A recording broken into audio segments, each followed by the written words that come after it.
እሺ በእግዚአብሔር የተወደዳችሁ የእግዚአብሔር ቤተሰቦች እንደምን አረፈዳችሁ? እግዚአብሔርን እጅግ አድርገን እናመሰግነዋለን። ጸሎት ጸልየን እንጀምር። እንጸልይ። እግዚአብሔር አባታችን ሆይ እጅግ አድርገን እናመሰግናለን። እግዚአብሔር ሆይ በዚህ ስፍራ መሰብሰባችንን አንተ እንድትመለከት እዚህ ስፍራ በእግርህ ስር የተሰበሰብነው አንድ ነገር ፈልገን ነው። እሱም ያንተን ቃል ያንተን ሐሳብ አንተን ብቻ ፈልገን መጣን። ጌታዬ ሆይ በጉባኤያችን ተገናኘን። በመንፈስ ቅዱስህ የሚያስፈልገንን ነገር ተናገረን። እግዚአብሔር ሆይ የሰማነውንም ደግሞ የምንኖርበትን ጸጋ ስጠን። ፕሮግራማችን ላይ እያንዳንዱን ነገር አንተ ተቆጣጠር። እግዚአብሔር ሆይ እንዳንተ ሐሳብ ተጀምሮ የሚያልቅ ፕሮግራም እንዲሆንልን እንማጸናለን። በሁሉም አገልግሎቶች አንተ ክበር፣ በጌታ በኢየሱስ ስም። ጠቢበኛው ሰለሞን ሲናገር እንዲህ አለ። ምሳሌ ምዕራፍ 4 ከቁጥር 23 ላይ ከሁሉ ነገር አብልጣችሁ ምናችሁን ጠብቁ ይላል? ልባችሁን ጠብቁ። እና ከሁሉ ነገር ሲል ብዙ ነገሮችን ልናስብ እንችላለን አይደል? ሊጠበቁ የሚችሉ ብዙ ነገሮች ይኖራሉ አይደል? ሊጠበቅ የሚችለው ምን አይነት ነገር ነው? በጣም ውድ የሆኑ ነገሮችን ብዙ ልናስብ እንችላለን። ምናልባት ያለንን ሀብቶች ልናስብ እንችላለን አይደል? አለን የምንላቸው ውድ ነገሮችን አስበን እነዛ ነገሮች ከኛ እንዳይጠፉ ወይም እንዳይጎዱብን በጣም ጥንቃቄ ልናደርግላቸው እንችላለን አይደል? ምናልባት ደግሞ የሰውነት ክፍላችንም ሊሆን ይችላል። በተለይ ከሰውነት ክፍላችን በጣም አስፈላጊ የምንለው ምንድን ነው? ምናልባት አይናችን ሊሆን ይችላል። ሁሉም ሰው ለአይኑ ጥንቃቄ ያደርጋል እና አይናችን ልንጠብቅ እንችላለን። ግን ከሁሉም ነገር በጣም ውድ እያለ ያለው ሰለሞን እዚህ ጋር ልብ ሲል ምንን እየጠቀሰ ነው ያለው? አይምሮን እያነሳ ነው ያለው አይደል? ከሁሉም ነገር በላይ ምንህን ጠብቅ ይላል? ልብህን ጠብቅ። ስለ አይምሮ ነው እዚህ ጋር እያወራ ያለው። ምክንያቱም አይምሮ ሊጠበቅ የተገባው ለምንድን ነው? የህይወት መውጫ በምንድን ነው? በሱ ነውና ይላል። ምክንያቱም ሰይጣንም እግዚአብሔርን ከፍተኛ ሊቆጣጠሩት የሚፈልጉት ነገር ምንድን ነው? አይምሮ ነው። አይምሯችንን ተቆጣጠረ ማለት አንድ ነገር ተግባራችንን ተቆጣጠረ ማለት ነው አይደል? ተግባራችን ደግሞ ምንን ከእግዚአብሔር ጋር የሚያጣላን ከሆነ ምን ሆነ ማለት ነው? ኃጢአት ሆነ ማለት ነው። እና ኃጢአት ደግሞ በሰውና በእግዚአብሔር መሀል ሊለይ የሚችል አንድ ብቸኛ ግድግዳ ምንድን ነው? ኃጢአት ነው። ስለዚህ ከእግዚአብሔር ጋር ሊያጣላን የሚችል ነገር ስለሆነ በጣም ከሁሉ ነገር በላይ ትኩረት አድርገን ልንጠነቀቅለት ልንጠብቀው የምንችለው ነገር መሆን ያለበት ነገር ምንድን ነው ማለት ነው? አይምሯችን ነው ማለት ነው። እና አይምሯችሁን ጠብቁ ከሁሉም ነገር በላይ ሲል ምን እያለ ነው ሰለሞን? አይምሯችሁን ጠብቁ ሲል እንዴት ነው አይምሯችን ልንጠብቅ የምንችለው? ከማን ነው የምንጠብቀው የሚለውን ነገር ደግሞ ማሰብ አለብናል። ከማን ነው የምንጠብቀው የሚለውን ነገር አይምሯችንን የሚቆጣጠረን ነገር እኛን የሚገዛን ነገር ይሆናል ማለት ነው። ስለዚህ አይምሯችንን የምንቆጣጠረው የእግዚአብሔርን ቃል ዕለት በዕለት በማሰብ ነው። አይምሯችን ከዓለማዊ ነገር ማጽዳት የምንችለው ብቸኛው ማጽጃ መንገድ የሚሆነው ምንድን ነው? የእግዚአብሔር ቃል አይደለ? የእግዚአብሔርን ቃል ዕለት ዕለት የምናሰላስል ከሆነ በአይምሯችን ሁልጊዜ የምናብላላው ከሆነ አይምሯችንን ከዓለማዊ ነገሮች መጠበቅ እንችላለን። ዓለም በዚህ ጊዜ አይምሯችንን ለመቆጣጠር በተለያዩ አማራጮች እየመጣ ነው አይደል?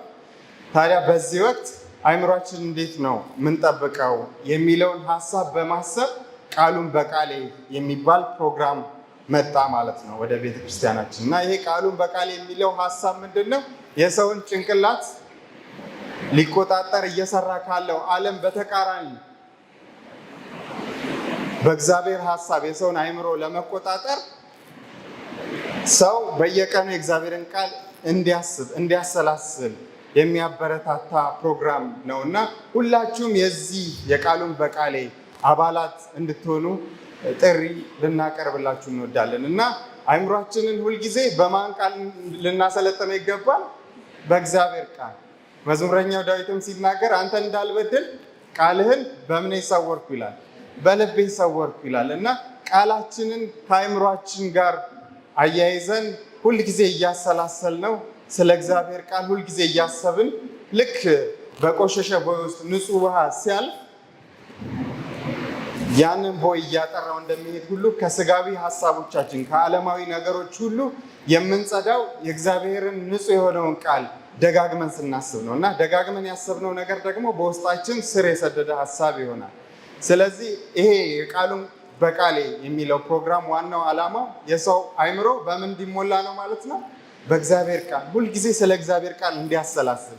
ደጋግመን የእግዚአብሔርን ቃል ባሰላሰልን ጊዜ በውስጣችን የሰረጸ ሀሳብ ይሆናል የእግዚአብሔር ሀሳብ እና ተግባራችንም ልክ እንደዛው ይሆናል። ለመንፈስ ቅዱስም ክፍት የሆነ ልብ ይኖረናል ማለት ነው። ስለዚህ የቃሉን በቃሌ አባላት እንድትሆኑ ሁላችሁም የዚህ ፕሮግራም ተጠቃሚዎች እንድትሆኑ እና በቀን ቢያንስ አንድ ጥቅስ እያሰላሰልን ብንውል በወር ስንት ጥቅስ መያዝ እንችላለን ማለት ነው?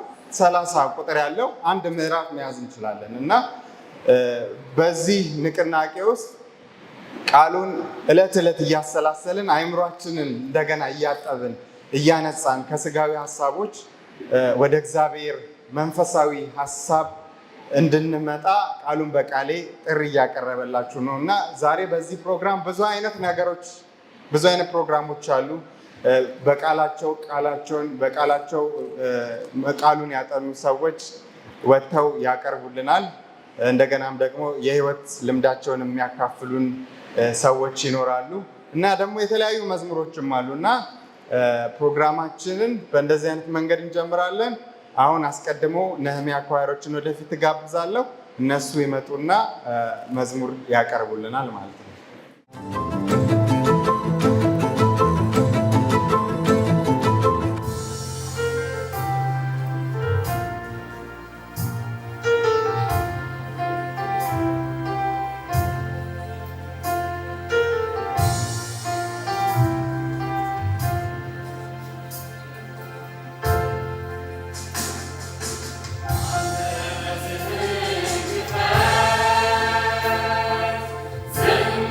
Tonight.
ዛሬ በተሰጠኝ አጭር ደቂቃ በዚህ ትምህርት ወይም ደግሞ ቃሉ በቃሌ በሚል ርዕስ በተዘጋጀው ትምህርት መክፈቻ ጥቅስ በሆነው ኢሳይያስ ምዕራፍ 1 ቁጥር 8 ላይ ተመርኩዘን ከመጽሐፍ ቅዱሳችን የእግዚአብሔርን ቃል የምንመለከት ይሆናል። ስለዚህ የዛሬው የመክፈቻ ጥቅሳችን የሚሆነው ኢያሱ መጽሐፍ ላይ የሚገኘው ኢያሱ ምዕራፍ 1 ቁጥር 8 እንዲህ ይላል። ሁላችሁ መጽሐፍ ቅዱስ የያዛችሁ ብትከፍቱ ደስ ይለኛል። የዚህ ሕግ መጽሐፍ ከአፍህ አይለይ፣ ነገር ግን የተጻፈበትን ሁሉ ትጠብቅና ታደርግ ዘንድ በቀን በሌሊትም አስበው፣ የዚያን ጊዜ መንገድህ ይቃናልሃል፣ እንዲሁም ደግሞ ምን ይልልሃል ይላል?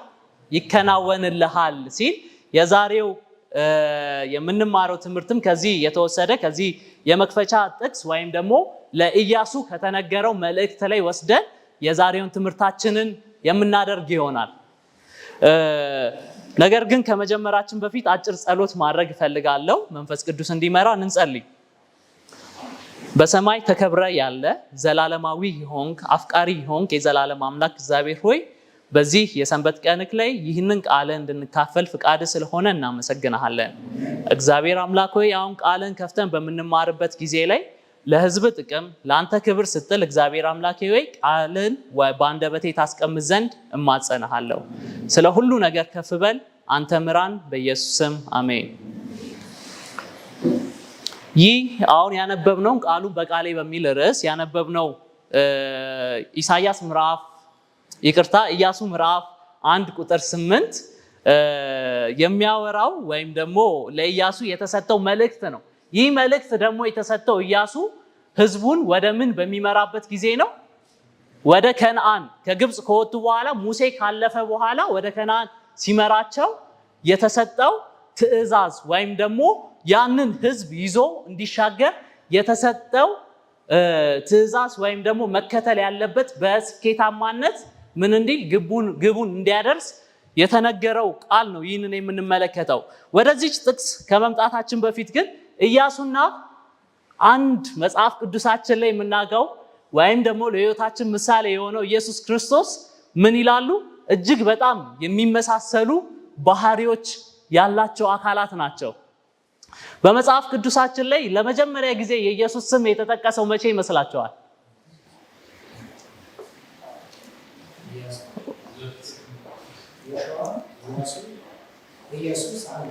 እግዚአብሔር ይባርክ ሳሚ።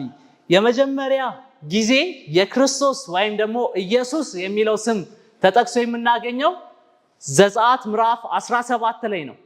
እሱም ጆሹዋ ወይም ደግሞ ኢያሱ የሚለው ስም በሚጠራበት ጊዜ ማለት ነው። ኢያሱ ማለት ምን ማለት ነው?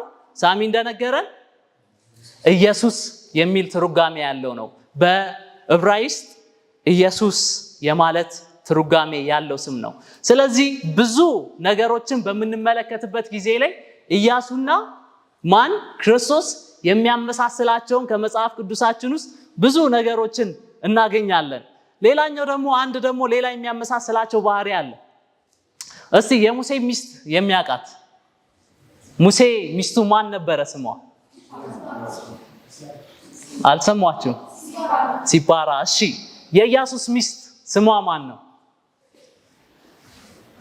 ቃሉን በቃላችሁ የያዛችሁ ወገኖቼ እሺ መጽሐፍ ቅዱሳችን ላይ ኢያሱ እንዳገባ ምን ብሎ አልተመዘገበልንም።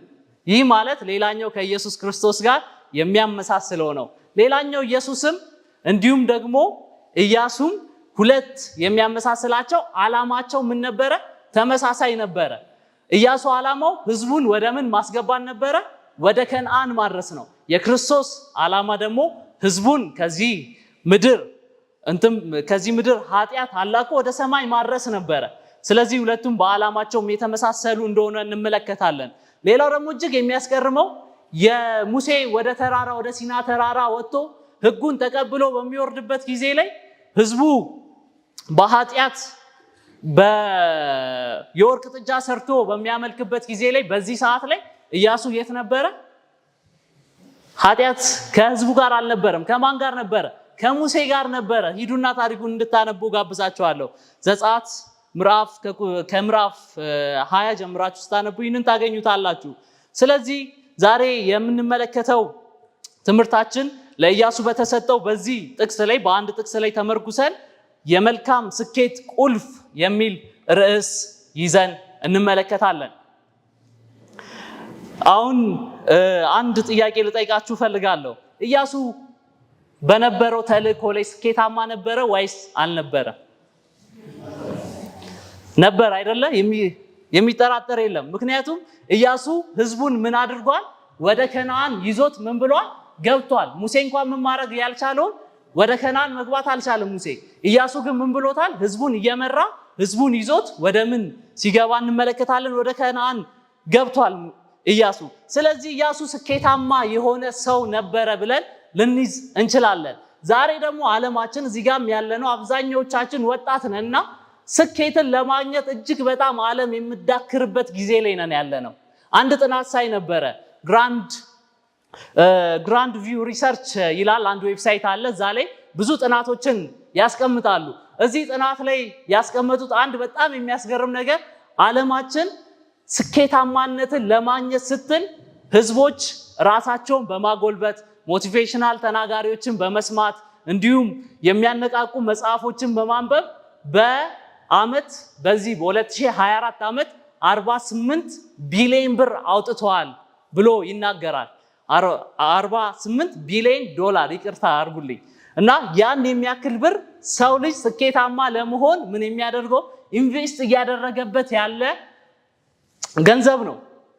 እኛንም ደግሞ በእኛ ህይወት ውስጥም በምንመጣበት ጊዜ ላይ አሁን የክረምት ወራት እየመጣ ነው። መስከረም ሲመጣ ሁላችንም እቅድ እናወጣለን። ቀጣይ ዓመት ይህንን አሳካለው እያለን ሁላችንም እናቅዳለን። ነገር ግን እቅዳችሁን ብጠይቃችሁ ያለፈው ዓመት ያቃዳችሁትን ምን ያክል አሳካችሁ ብላችሁ ምናልባት ግማሾቻችሁ 50%፣ 90% የሚያሳካ ይኖራል። አብዛኛው ግን ምንም ያላሳካም ሊኖር ይችላል። ነገር ግን ስለ ስኬት በምንመለከትበት ጊዜ ላይ ለስኬት መጽሐፍ ቅዱሳችን አንድ ፎርሙላ ይሰጠናል። ፎርሙላ ያስቀምጥልናል መጽሐፍ ቅዱሳችን እንዴት ስኬታማ መሆን እንደምንችል 48 ቢሊዮን ዶላር የሚወጣበትን ወጪ እንዴት እሱን አስወግደን እንዴት ስኬታማ እንደምንሆን በዚች በአንድ ጥቅስ ላይ እንመለከታለን። እንዲህ ይላል ጥቅሱን ደግሜ ላንብብላችሁ። የዚህን ህግ መጽሐፍ ምን አትበለው ይላል፣ ከአፍ አይለይ። ለኢያሱ የተሰጠው የስኬት ፎርሙላ ነው። ከአፍ ምን አይበል አይለይ፣ ነገር ግን የተጻፈበትን ትጠብቅ ዘንድ ምን በል በጭንቅላትህ ምን በለው አሰላስለው። ስለዚህ የእግዚአብሔርን ትእዛዝ የእግዚአብሔርን ቃል ምን ማድረግ በጭንቅላታችን ማሰላሰል ሲደመር ከአፋችን አለመለየት ወደ ምን ያደርሳል? ወደ ስኬት ያደርሳል። ኢያሱ ይህንን በምታደርግበት ጊዜ ላይ ምን ይልላል ይላል? መንገድ ይቃናልሃል እንዲሁም ደግሞ ይከናወንልሃል ይለዋል። ይከናወንልሃል ማለት ይሳካልሃል የሚለውን ቃል የያዘ ነው በእንግሊዘኛው ስንመለከተው። ስለዚህ የስኬት ፎርሙላ እስካሁን ድረስ ስኬታማ አይደለውም ብላችሁ የምታስቡ ካላችሁ መጽሐፍ ቅዱሳችን እንዴት ስኬታማ እንደምንሆን በቀላሉ ያስቀምጣል። እዚህ ጋር ያላችሁ ወጣቶች በሙሉ ይህንን ሄዳችሁ ከተገበራችሁ እንደሚሳካላችሁ የእግዚአብሔር ቃል ይናገራል። የእግዚአብሔርን ቃል ምን አትበል ከአፍ አይለይ። ከሱ ደግሞ ሲደመር ምን ይላል? በጭንቅላት አሰላስለው። ለምንድን ነው በጭንቅላት የምታሰላስለው? ትጠብቀውና ትሄድበት ዘንድ ሲል ያስቀምጣል። ግን አንድ ነገር መሸወድ የለብንም። ስኬት ምን ማለት እንደሆነ መሸወድ የለብንም። ስኬት ማለት መጽሐፍ ቅዱሳችን የሚያስቀምጠው የትኛውንም አይነት የመጽሐፍ ቅዱስ ሐዋርያ ከዘፍጥረት እስከ ራዕይ ድረስ በምትሄዱበት ጊዜ ላይ ስኬቱን ገንዘብ አድርጎ የሚያውቅ የለም። ስኬቱን ጤናማነትን አድርጎ የሚያውቅ የለም። ስኬቱን በምድራዊ የተሳካ ነገር ላይ አድርጎ የሄደ የትኛውም ሐዋርያ የለም። አሁንም ይህንን ስነግራችሁ በቃ ይህንን አድርጌ ሀብታም እሆናለሁ ብላችሁ ያሰባችሁ ካላችሁ ከንቱ ነው። ይሄ የሚለው ስኬት የክርስቲያን ብቸኛው ስኬት አንድ ነው። እሱም ምን ማድረግ ነው? ኢያሱ ህዝቡን ወደ ምን ማስገባት ነበረ? ስኬቱ ወደ ከነዓን ማስገባት ነበረ። ስለዚህ እኛም ደግሞ ስኬታችን ሊሆን የሚገባው ወደ ሰማይ ምን ማድረግ ነው? መዳረስ። ያ ብቻ ነው የክርስቲያን ስኬት ብለን ልናይ የሚያስፈልገን ማለት ነው። ይህንን በምናይበት ጊዜ ላይ ብዙ ሰዎች ይሸወዳሉ። ስኬትን በተለያየ አይነት ነገር የሚያገኙ ይመስላቸዋል። ሀብት በሚበዛበት ጊዜ ላይ ስኬታማ የሚሆኑ ይመስላቸዋል። ስለዚህ እድሜ ልካቸውን ሀብት ለማግኘት ሲዳክሩ ይቆዩና ምን ይላሉ?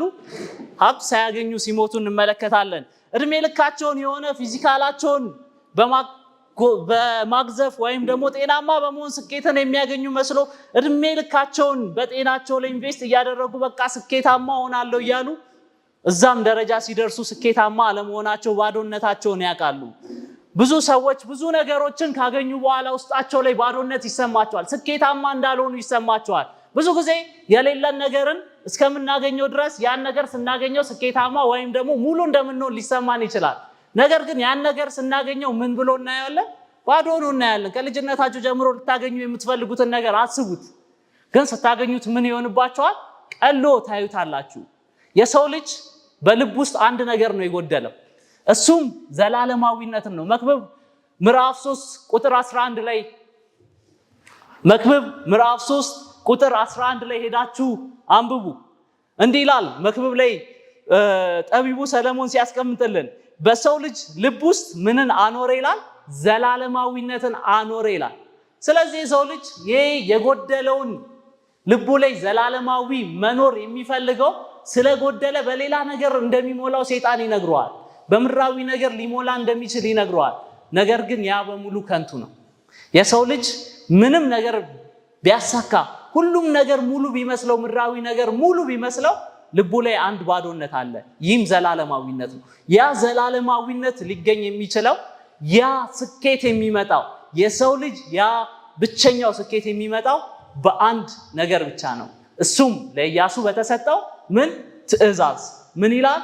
ከአፍ አይለይ ምን የእግዚአብሔር ቃል የእግዚአብሔር ሕግ ከአፍ አይለይ፣ በጭንቅላት ደግሞ አሰላስለው፣ ቀን ሌት አሰላስለው ይላል። ሁሌ በምናሰላስልበት ጊዜ ላይ ያ ስኬታማነት ይመጣል።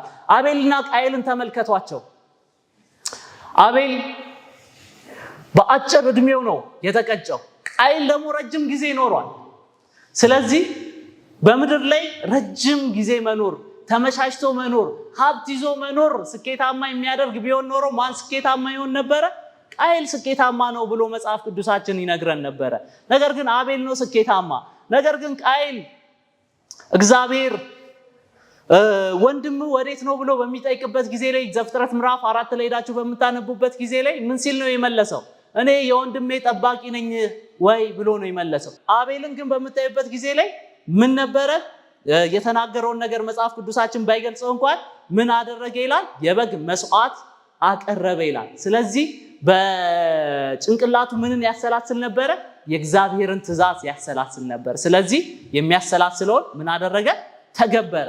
ያን የተገበረው ነገር ደግሞ ለሰማይ ሲያበቃው እንመለከታለን። የመጨረሻው ጥቅሳችን የምንመለከተው ራዕይ ምዕራፍ 14 ቁጥር 12 ነው። ይሄ ለኢያሱ የተሰጠው መልእክት ነው። መጀመሪያ ላይ ኢያሱ ምዕራፍ 1 ቁጥር 8 ላይ ተመለከት ነው። አሁን ደግሞ የምናየው ለእግዚአብሔር ሕዝብ በመጨረሻው ዘመን ወደ ሰማይ የሚገቡ ሕዝቦች የተሰጣቸው ፎርሙላ ነው። ይህም ደግሞ ምን የሚሉ ይላል? የእግዚአብሔርን ምን የሚል ትእዛዛት የሚጠብቁ ኢየሱስን በማመን የሚጸኑ ሁለት ነገሮች ሲደመሩ ማለት ነው ለኢያሱ እንደሚሰጠው። እነዚህ ምንድናቸው ይላል? ቅዱሳን ናቸው፣ ትዕግስታቸው በዚያ ነው ሲል መጽሐፍ ቅዱሳችን ወይም ደግሞ ባለ ራእዩ ዮሐንስ ይገልጽልናል። ስለዚህ በዚህ ምድር በምንኖርበት ጊዜ ላይ አንድ ስኬት አለ። ያም ስኬት የሚሆነው ወደ ሰማይ የሚያደርሰን የእግዚአብሔርን ቃል በጭንቅላታችን ማሰላሰል፣ ከዛ በኋላ ያንን ቃል ምን ማድረግ? መመስከር፣ መናገር። እንደ መዝሙሩ ምን ያህል ራስ ወዳድ ነኝ ሲል ተዘምሯል። ስለዚህ ራስ ወዳድ ካልሆንን ይህንን የያዝነው ቃል ለጎረቤቶቻችን፣ ለዘመዶቻችን እንዲሁም ደግሞ በአካባቢው ላለው ለሚያስፈልገው ሰው በሙሉ ማቅረብ እንድንችል እግዚአብሔር በጸጋው ይርዳን። እግዚአብሔር ይባርካችሁ።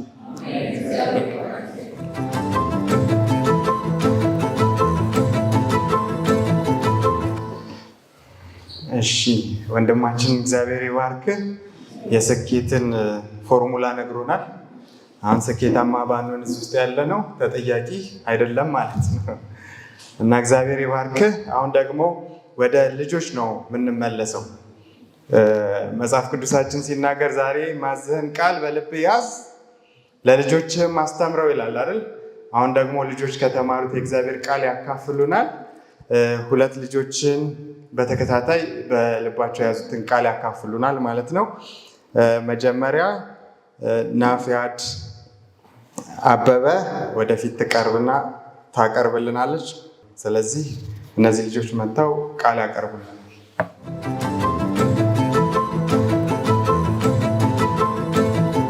አሁን ማቀርብላችሁ አንደኛ ቆሮንቶስ ምዕራፍ 13 ከቁጥር 5 እስከ መጨረሻው ነው።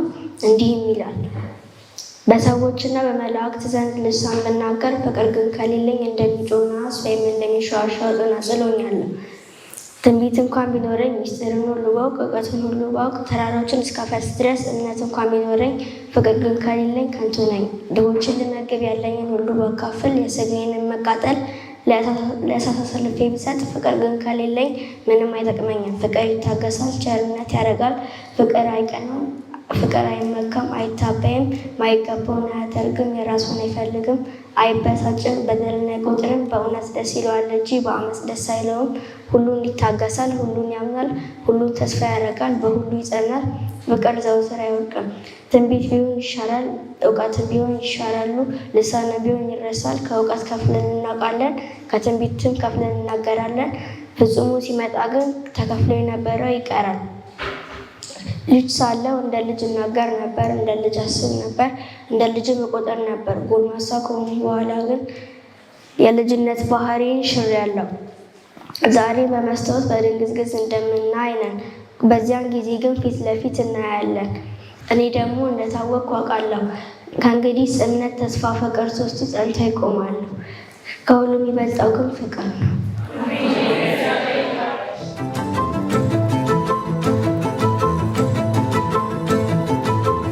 እሺ እኔ የማቀርብላችሁ መዝሙረ ዳዊት 46 ከቁጥር 1 እስከ 11። አምላካችን መጠጊያችንና ኃይላችን ባገኘን በታላቅ መከራም ረዳታችን ነው።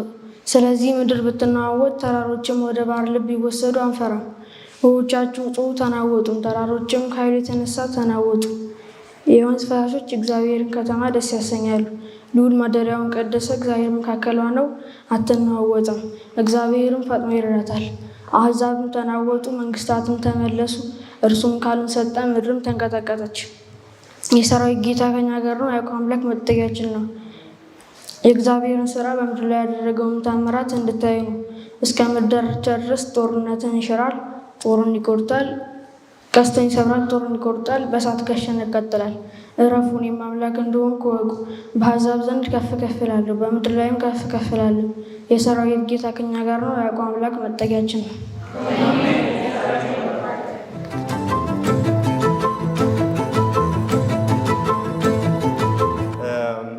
ደግሞ ጎልመስ ካሉት ትንሽ ወጣት ከሆኑት ደግሞ የእግዚአብሔርን ቃል የምንሰማ ይሆናል። አሁን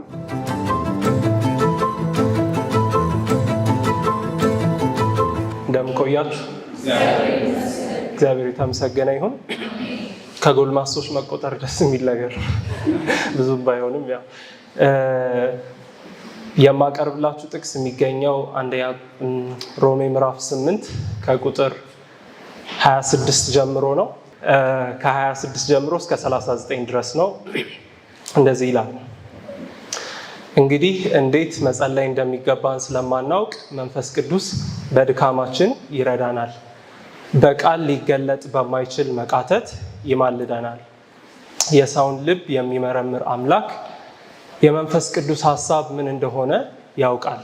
መንፈስ ቅዱስም ስለ ምዕመናን የሚማልደው እንደ እግዚአብሔር ፈቃድ ነው።